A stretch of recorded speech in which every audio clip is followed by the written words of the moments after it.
Le 30 mai 2007, à la conférence 5D aux États-Unis, Steve Jobs nous délivre un message en ce qui concerne le travail et la passion. People say you have to have a lot of passion for what you're doing, and it's totally true. And the reason is because it's so hard that if you don't, any rational person would give up. It's really hard, and you have to do it over a sustained period of time. So if you don't love it, if you're not having fun doing it, and you don't really love it, you're going to give up. Alors toi et moi on est d'accord pour dire que vivre de sa passion aujourd'hui c'est peut-être l'une des choses les plus importantes parce que mine de rien quand tu passes pas loin de 40 heures par semaine dans un métier à faire quelque chose, si tu n'aimes pas ça, je me doute que tu puisses vivre une vie extrêmement heureuse. Mais maintenant la question qu'on s'est déjà tous posée c'est comment faire en sorte de vivre de sa passion, comment trouver déjà une passion qui nous permette de vivre, qui nous permette de gagner notre vie, comment savoir si cette passion là, le sujet qui nous anime, la thématique qui nous anime peut être rentable et est-ce qu'on peut en faire un réel business. Dans cette vidéo j'aimerais te montrer les 6 étapes à mettre en place pour vivre de ta passion en 2019. Alors la première étape pour vivre de sa passion, c'est forcément de partir de sa passion et c'est forcément de trouver cette fameuse passion. Le problème, c'est qu'on a tous grandi plus ou moins dans la même société, on a tous grandi plus ou moins de la même façon, en connaissant en fait toujours le même cercle d'activités.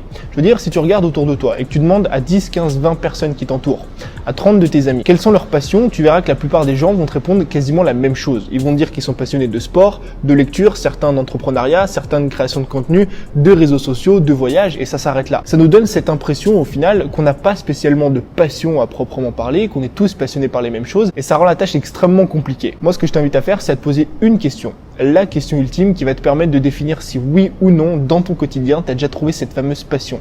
Cette passion qui t'anime et qui va te permettre de gagner ta vie avec ça. La question, elle est simple. Si aujourd'hui, j'ai gagné 10 millions d'euros par an, qu'est-ce que je ferais de mon quotidien? Si par exemple, même avec 10 millions par an, tu continuerais comme moi je le fais à faire des vidéos YouTube. Si avec 10 millions par an, tu continuerais à coacher des personnes autour de toi. Si avec 10 millions d'euros par an, tu continuerais à voyager parce que c'est quelque chose qui t'inspire et qui te fait plaisir, qui te fait du bien au quotidien, effectivement, c'est peut-être une passion.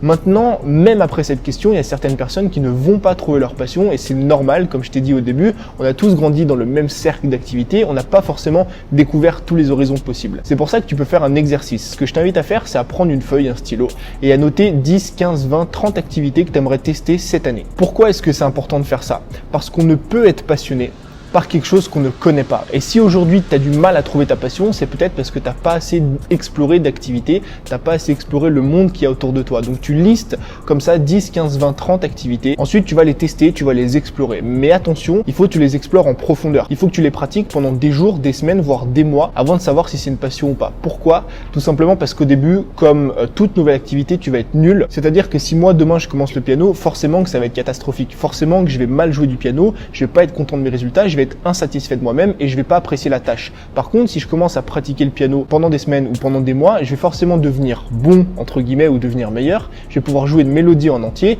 et là, derrière, je vais pouvoir apprécier la tâche et je vais pouvoir savoir si c'est une passion. Si je te prends mon exemple avec la vidéo, au début sur YouTube, je détestais faire des vidéos. J'avais horreur de ça, je le faisais pour me forcer parce que je savais qu'il y avait un temps d'adaptation.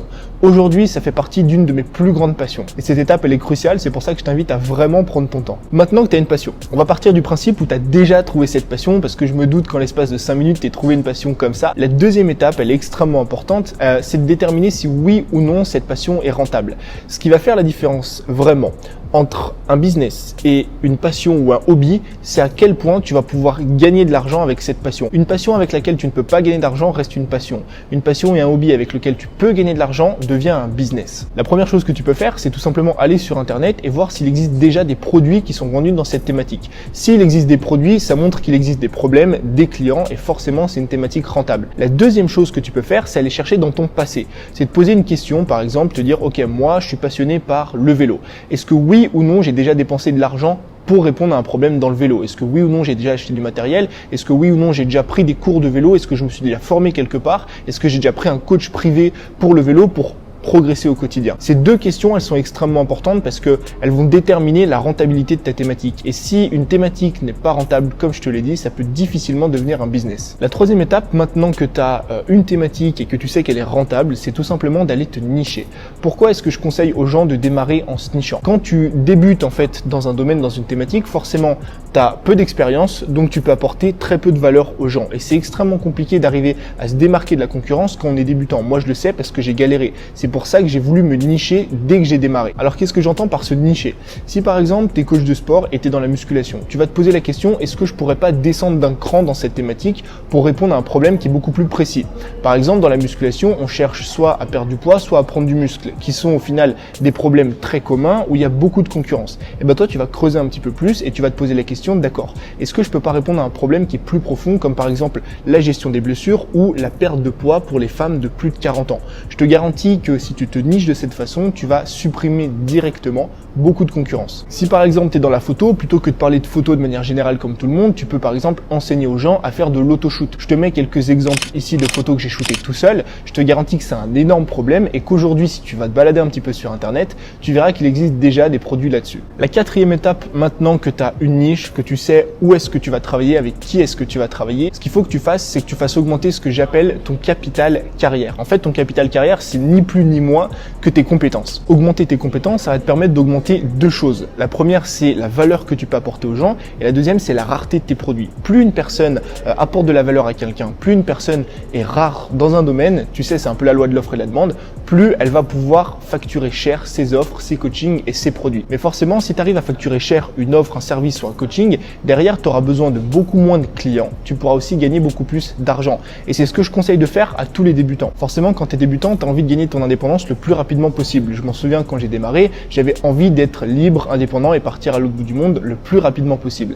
Et ben, le fait d'augmenter ce fameux capital carrière, d'apporter plus de valeur aux gens, d'être plus rare et donc derrière de fixer des prix qui sont plus élevés, ça va te permettre d'avoir besoin de moins de clients pour gagner ta vie. Si tu factures un coaching à 100 € de l'heure, tu as besoin de beaucoup moins de clients que si tu facturais un coaching à 20 € de l'heure. D'où l'importance, je pense, de développer ses compétences dans cette fameuse niche. La cinquième étape, maintenant que tu as des compétences, maintenant que tu as une niche, maintenant que tu as une thématique, maintenant que tu sais où est-ce que tu vas creuser, que tu as un problème à résoudre, ça peut être le problème, comme je te l'ai dit, de l'autoshoot, ça peut être un problème de la gestion des blessures, de la perte de poids pour des femmes de plus de 40 ans. Ce qu'il faut que tu fasses, c'est que tu trouves une audience. Et contrairement à ce que tu penses, l'audience, ce n'est pas forcément que sur Internet. Ça peut être évidemment en ligne, avec les réseaux sociaux, avec Facebook, Instagram, YouTube, mais ça peut aussi et surtout être hors ligne. Par exemple, il y a 2 jours, je suis allé dans un café, juste ici en Malaisie, à Kuala Lumpur. J'ai pris ma caméra, j'ai pris mon appareil photo, je suis allé voir la personne, le gérant, et je lui ai dit voilà, je suis filmmaker, je fais un petit peu de vidéo. Ce que j'aimerais faire avec vous, c'est tout simplement faire un clip de votre café.